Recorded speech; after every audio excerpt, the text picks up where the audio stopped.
Погледнете остро назад, вдясно, и ще видите, пред нас е още една строителна забележителност.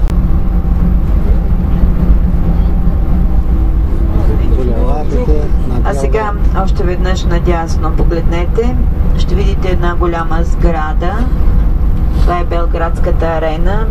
Има около 20 000 места в нея. Тук се провеждат различни културни и обществени мероприятия. Това е най-голямата зала изобщо в... И за 1990 година. Това е сръбско-славенската граница. Да снимаме? Так, я ти казвам. Къде е забранено?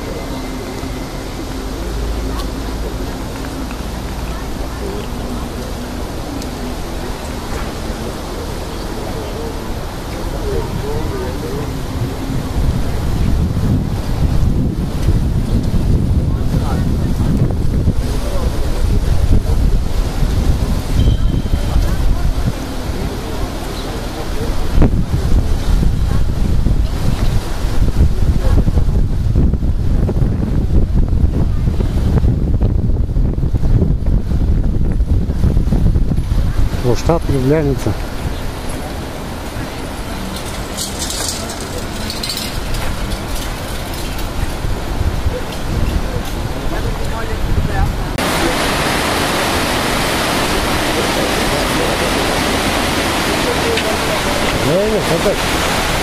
Там все лека-лека.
Минавай бързо.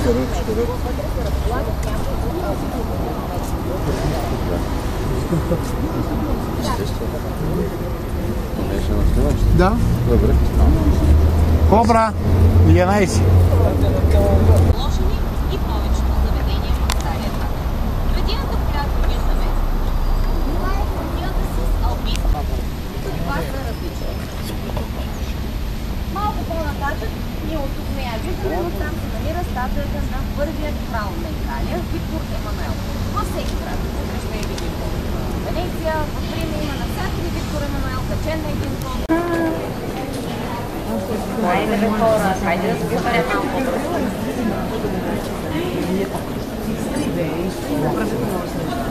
Да, сега ще влезете вътре в двора, ще се снимате с Жулиета.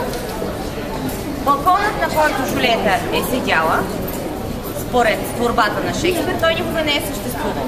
През 13 век сградите не са се строяли с балкони. Балконът е построяван, понеже къщата вече става. Така, и си пожелавате нещо. И другия снима. Чакам. Хайде, следващите. Хайде, няма време. Това е балкона на Жулиета. Къщата на Жулиета.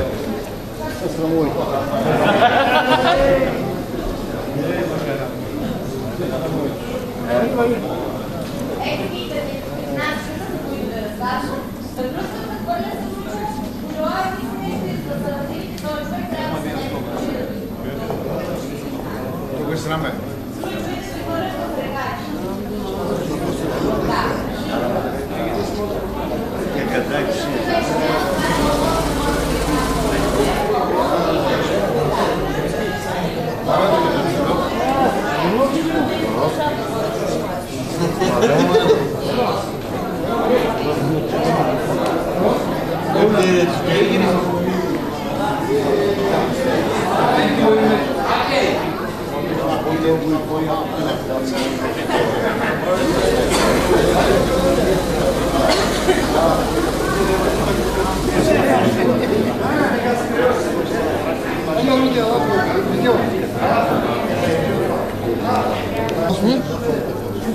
Не пей! Ади, ама искам се Ади. Не се чака.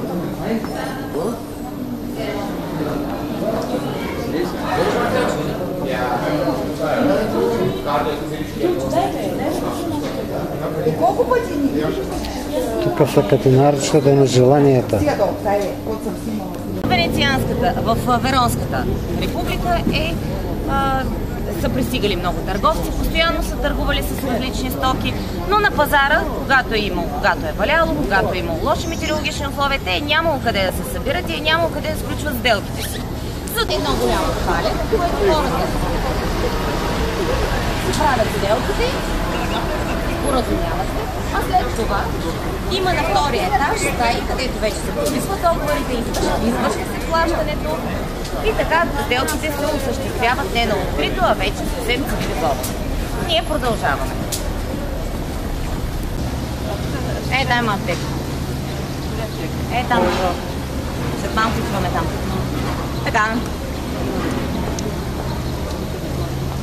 Също през 1346 година, през 14 век, също по времето, когато е построена и борска. Виждате, стиловете са еднакви. Този червен цвят, тези също върху зачатите на върха, това е било модерно през 13-14 век. Стилът се нарича готика. Сградата до нея, това е къщата Мафей. Това е част на къща, която е принадлежала на фамилия Мафей през 15 век. Само че в цяла Европа достига барока. Бароковия стил е обикновено бял, с обликовани с статуи и фамилия Мафей решава, че искат да имат такава къща с големи прозорци. Просто по фасадата са изписвани сцени от митологията. Това е решение на това семейство. Ето е къщата по този начин, да я подписат така. Сега ще отидем да видим стана. Абе, таttega ඔක්කොම තියෙනවා. ඔබ tattega. මේ tattega නෙමෙයි. අරක tattega මම ඉස්සරහට ගත්තා ඉස්සරහගේ 50යි නේ 50 ගානට 50යි 59යි 99 ඒක නෙමෙයි. ඒක නෙමෙයි. මේක තනි කළු ෆෝන් එක හරි ලස්සනයි. මේ ෆෝන් කුල්සිය ගානක් දාලා තියෙනවා. සත්‍යයක්. අපි ඒ බලලා උදේ කමියා. මම හිතුවා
Въпреки греща няма се там. Айде, матмачо. Бабак. Машала, избук ми се карам на матмачо. Матмачо не дава. Това не е моя, бе. Няма значение. Слушай, бе. Виж кой за пейзаж. Дай да вървим морето да се къпим. Да влезем до там. Виж, приятели се разболете. Чуешь, удержива. Ама да видел фазен?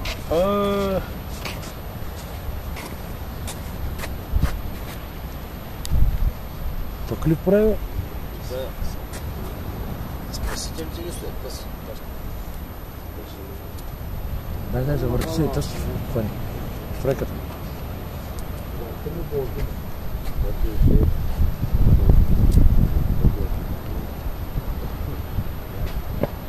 Kako se pametjaš? Ko se inak ne lađu?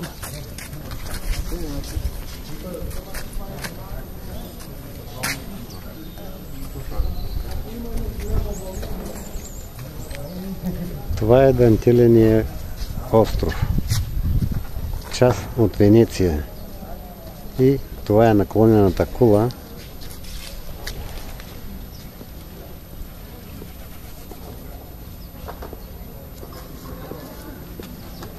От нашата страна за украса, това са стрелката, което се използва за пигментация, за такава мощна пигментация. Това е стъклата работилница.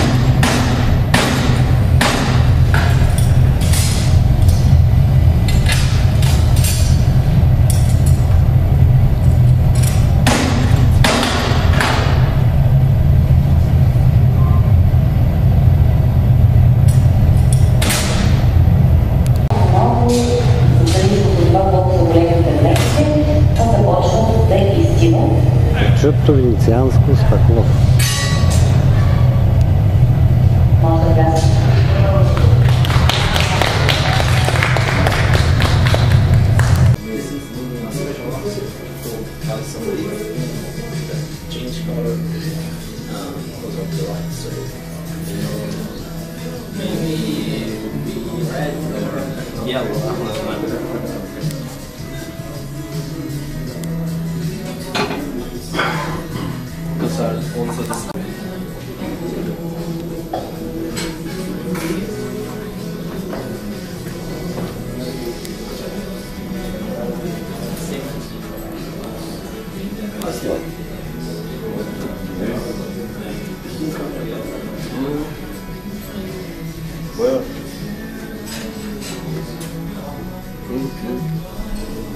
Nešto ne čujemo.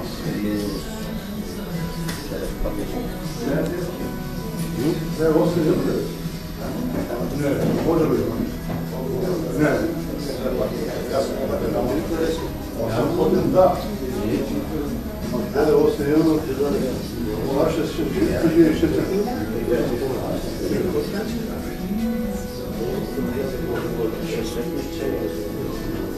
da, направо светло. Мале.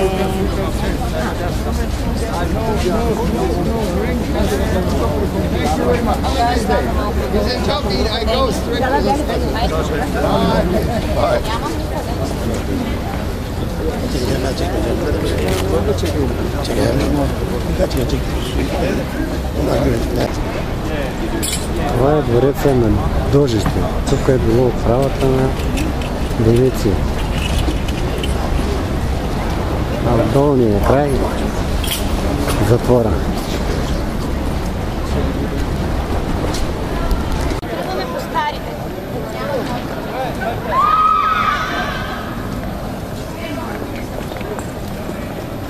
Това е катедралата Сан Марко.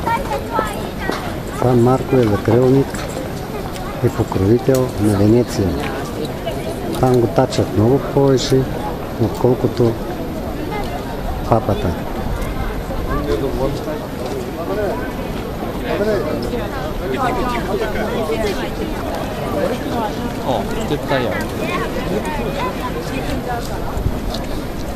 Четирите коня,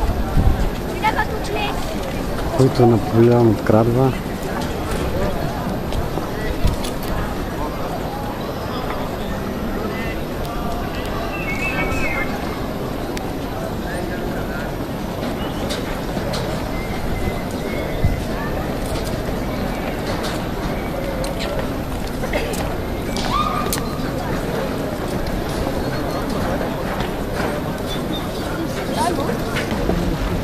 Това е канала Деле Гранде. него минават и повече по-големи кораби.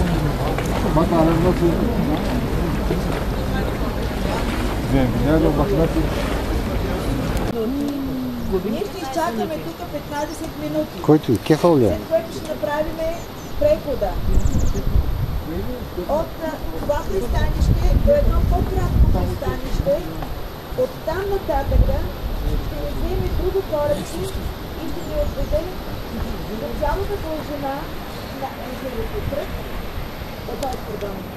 Хазяк. И от там нататък ще имаме около 20 до 25, да кажем максимум 40 минути пеш, да излизаме то от номер 1, което е активности един друг вариант от ход. Защото те се... Това е реката от Птишките езера.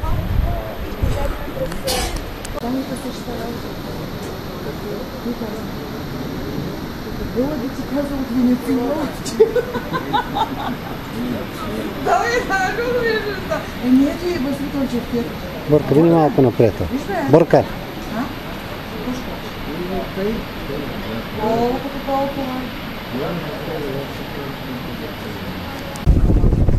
Това е най-голямото езеро от Птишките езера. Езерото Козак.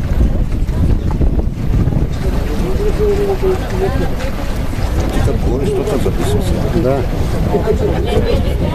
Ако се съберете един до друг, така е най-добре.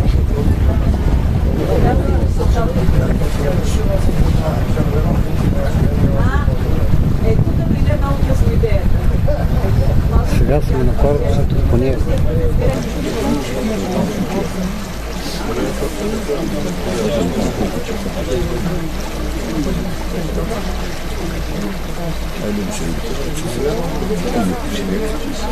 Това ще пише, ама кой е видим? Аз ще кажа.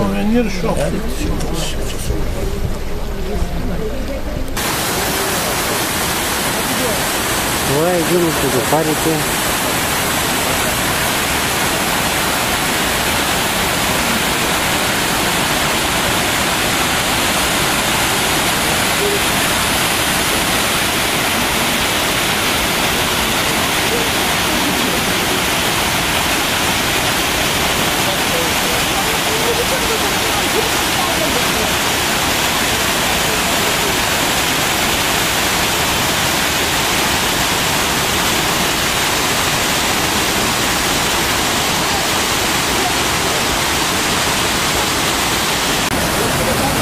Това е втория водопад от второто езеро.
Този е най-големият водопад от Плитвишките езера.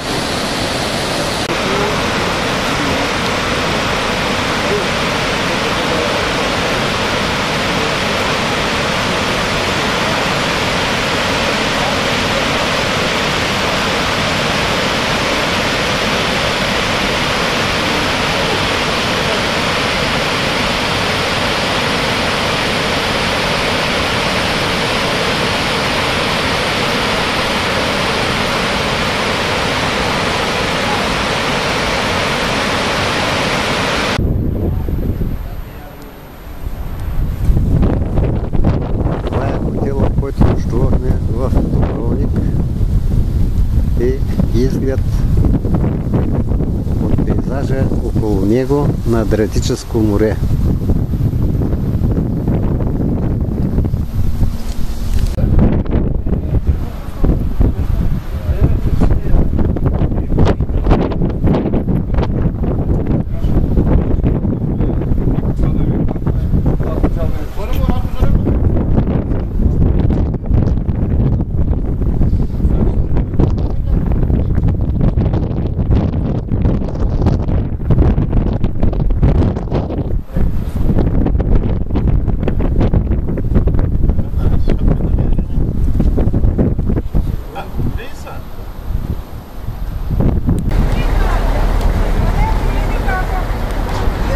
Отиваме в стария град на Дубровник.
Ай тук ми на среща, айте, да можеш да хванеш дървото.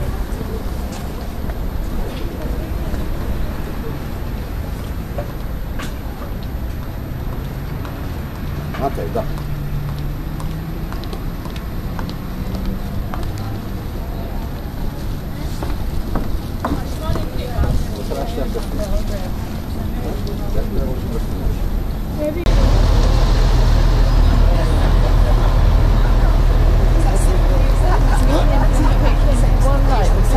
About getting it off the sailing.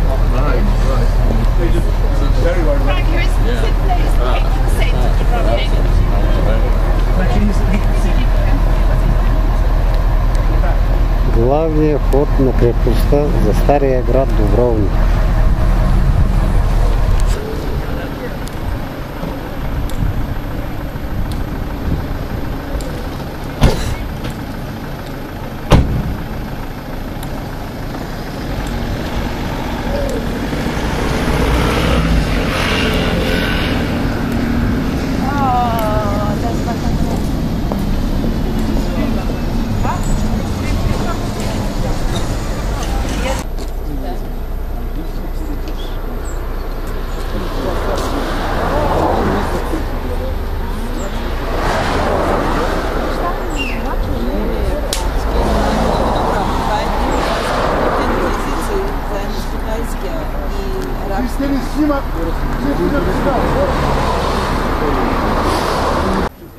град Ниш.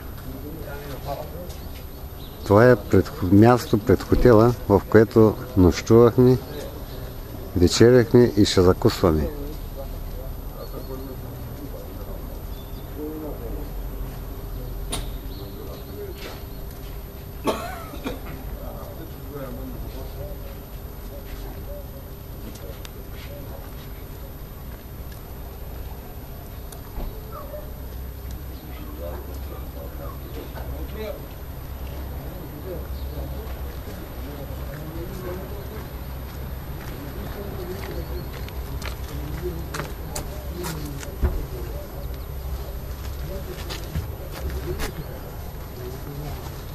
Това е парахливши, в което всеки може да се прекръсти и да даде почести към Бога.